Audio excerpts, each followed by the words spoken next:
Bum bum bum bum bum bum bum bum bum bum bum bum. The Peter Like Show. Bum bum bum bum bum bum bum. One of my biggest fears is that I live in Phoenix, Arizona, and I likely will still be here at least until May. I just signed a number of contracts. I teach at 2 different community colleges. I just signed a few contracts ending in May. And by May, it will be 100 degrees, 110 degrees. And something about a heat wave like that, coupled with the fact that I live alone and don't have a life partner, really bothered me last year.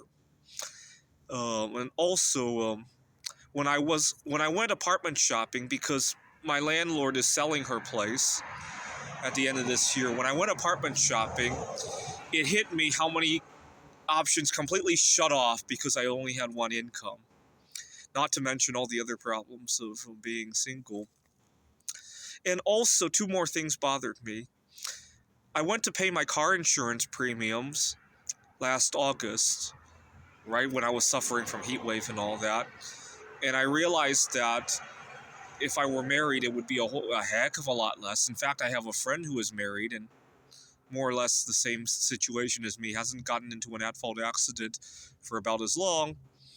And they insure 2 cars for less than I insure 1 car, quite a bit less actually. When I worked out the difference, it was about the same as a 50-pound box of Bismuth. And as I paid the insurance premium, I just imagined a 50-pound box of Bismuth just evaporating. And that really upset me when I visualized it that way. And finally, after all of that drama last summer and the dramas with paying the car insurance premiums and the housing options, I was looking to date again and I ran into difficulty. I was so heartbroken that my apartment became, I share a house with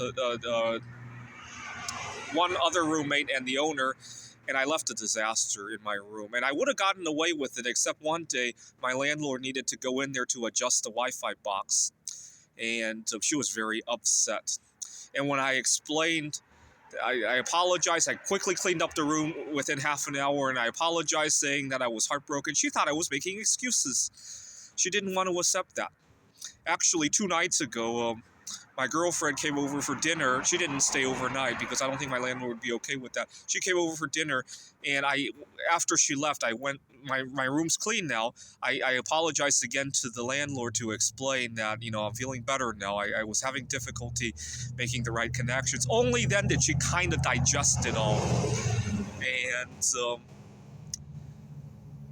long story short, it remains to be seen if we're forever material. But even if not, I hope we're a good friend forever, because going through the summer without some connection was really tough on me last year. Even if I have to be limited on housing because I still am not going to have a partner, even if I have to pay that car insurance premium again, if all I do is fix up how I feel during the summer, I'll feel so much better.